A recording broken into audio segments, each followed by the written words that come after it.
la raréfaction de l'eau bonne pour usage humain, qui est en train de se passer, cette raréfaction est un choix délibéré de la part des habitants de la Terre et surtout des gens qui peuvent décider en matière d'utilisation des ressources hydriques de la planète.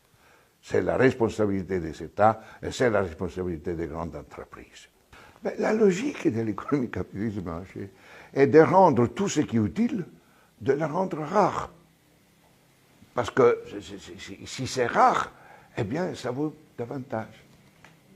Si l'eau est accessible à tout le monde, ben on ne peut pas faire beaucoup de profit.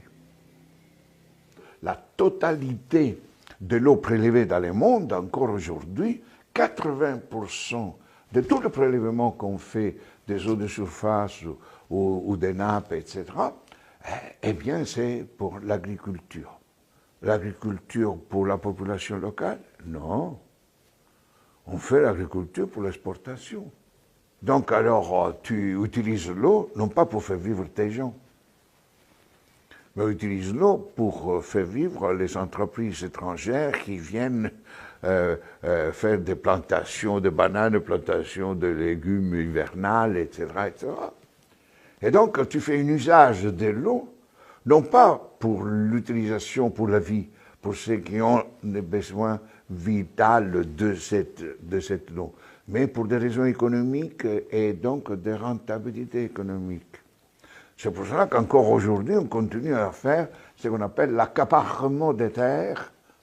Donc nous, les Européens, les Américains, à travers nos banques, on achète les terres africaines.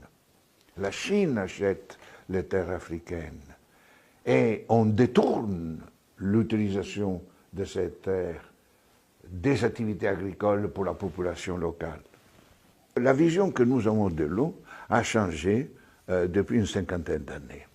Il y a à peu près 35 ans que la communauté internationale a pris une décision importante. A dit, dans le cadre du premier sommet mondial de la Terre, a dit une chose que les groupes dominants avaient imposée des années auparavant. C'est-à-dire qu'ils ont dit l'eau n'est pas essentiellement un bien social pour la vie. L'eau doit être considérée essentiellement un bien économique, c'est-à-dire une ressource soumise aux lois de l'économie dominante, c'est-à-dire l'économie de marché. L'eau est un bien économique, c'est-à-dire qu'on peut vendre et acheter. L'eau est une marchandise. Ah, on se dit ça. Pour la première fois dans l'histoire de l'humanité, c'est-à-dire les dirigeants, les dominants responsables, ont affirmé que l'eau est une marchandise. Et que donc, une marchandise est soumise aux règles de l'économie de marché. Et donc, ils ont dit, la valeur de l'eau ne dépend pas par rapport à la vie.